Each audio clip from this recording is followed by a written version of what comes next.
VOA Learning English presents America's Presidents. Today we are talking about William Henry Harrison.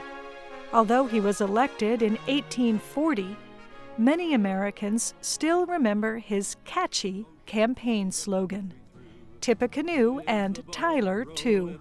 For Tippecanoe and Tyler too, for Tippecanoe and Tyler too. Tyler referred to John Tyler, Harrison's partner on the ticket.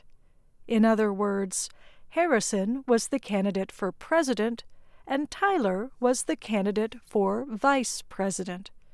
That seems straightforward enough, but Tippecanoe? That was Harrison's nickname. It came from a battle he had fought nearly 30 years before the presidential campaign. At that time, Harrison led troops against an alliance of Native American tribes. The alliance was fighting white American settlers who were taking Native people's territory. Harrison and his men wanted to prevent the alliance from getting the supplies and warriors it needed to fight a long war. They planned to attack an important Native American base in what is today the state of Indiana. But Native American warriors attacked first. They struck at dawn, when Harrison's men were still sleeping in a camp near the river Tippecanoe. The battle was confused and bloody. Many fighters on both sides died. It was not really clear who won, but Harrison declared victory. His presidential campaign reminded voters about the battle. The nickname Tippecanoe suggested Harrison was a simple yet tough Westerner who would fight for white Americans. But that image of Harrison was not entirely true.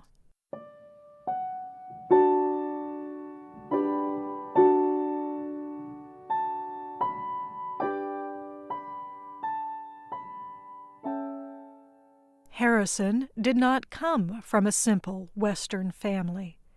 Instead, he was the youngest child of a wealthy family from the southern state of Virginia. The Harrisons were active in the politics of the young nation.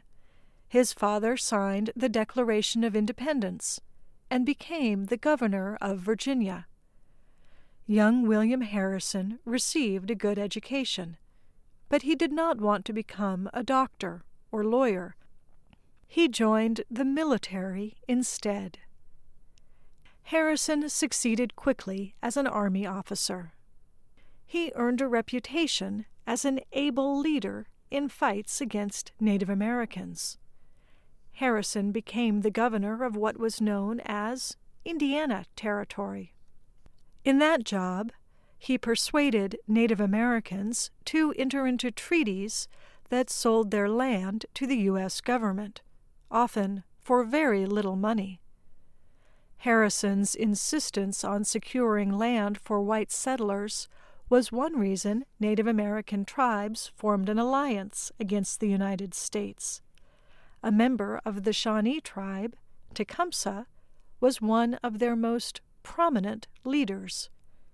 It was Tecumseh's men who fought against Harrison in the Battle of Tippecanoe.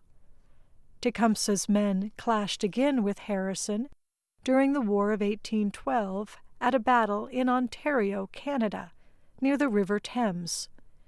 In that battle, both the British and Native Americans were clearly defeated. Tecumseh was killed. After that, the Native American alliance fell apart, and Harrison became famous again.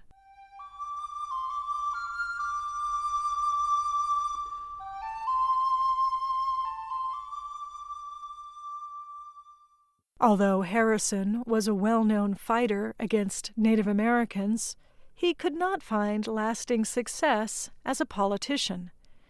He served briefly in both the House of Representatives and the Senate, but he did not stay in those positions long. He struggled with debt. His home in Indiana was very expensive. He also had to provide for his 10 children. The emotional cost of his family was also high. Only 4 of his children lived past the age of 40. In 1836, Harrison's fortunes seemed to change. A new party, called the Whigs, looked to him as a presidential candidate. The Whigs strongly opposed President Andrew Jackson and his policies. They did not want Jackson's vice president and right-hand man, Martin Van Buren, to become president, but they understood that Jackson was very popular with everyday Americans.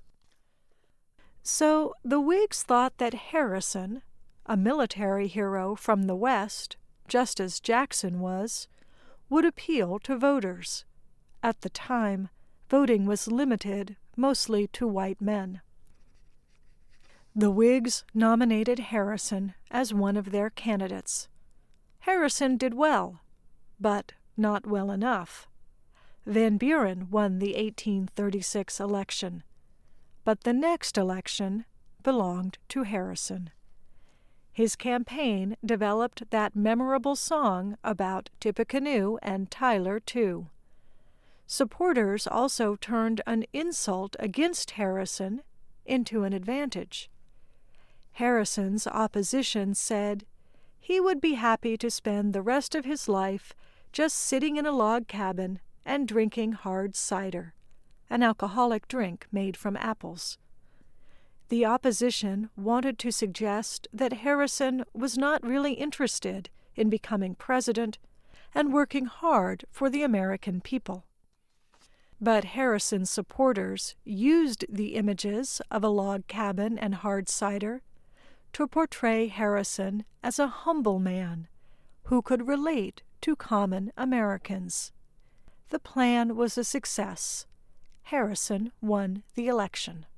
Sure, let him talk about hard cider, cider, cider, and log cabins too. 'Twill only help to speed the ball for Tippecanoe and Tyler too, for Tippecanoe and Tyler too. And with him we'll beat little Van is a used-up man, and with him we'll beat little Van. At 68, Harrison was the oldest person yet to take office. On his inauguration day, he reportedly wanted to show that he was strong enough to serve as president by delivering a very long speech without wearing a coat or hat. Several weeks later, Harrison became sick.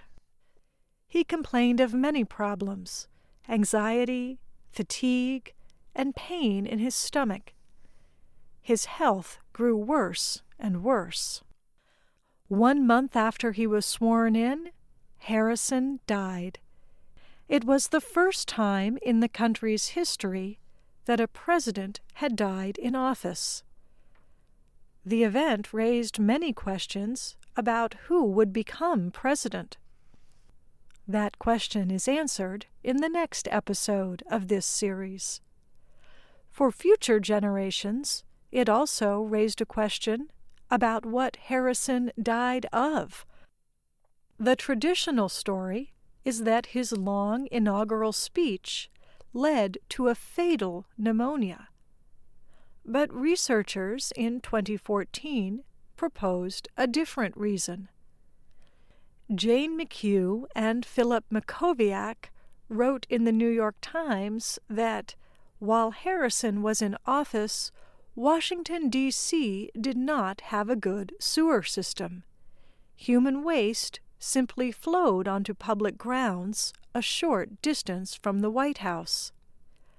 The researchers conclude that Harrison probably died from problems related to drinking dirty water in the president's house. So, for Harrison, winning the White House may not have been good fortune at all. I'm Kelly Jean Kelly.